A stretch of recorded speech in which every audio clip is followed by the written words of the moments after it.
Welcome to Mustang Motorsport. Today we're looking at this Roush R8 Aero body kit featured on this 2019 Roush RS3. So the front part of the kit includes a Roush front splitter with integrated canards.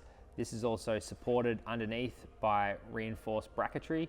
It also has a high flow lower grille to allow more air into the radiator to keep it cool on track.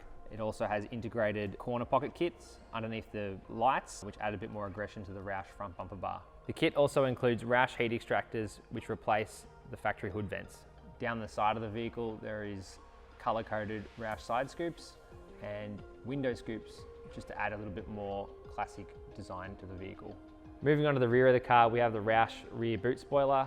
This is available in body color or in a satin black finish. So the Roush rear spoiler goes onto the end of the boot lid, which adds an extra length to the back of the car, and when viewing from behind makes the Mustang look much wider and more aggressive. The last piece of the kit is the Roush Aero foils, which attach to the bottom of the rear valance. These enhance aerodynamics underneath the vehicle. All these parts featured today are available individually on Mustang Motorsport's online store. You can fit these at home or by the team at Mustang Motorsport, so give us a call and book in your Mustang today.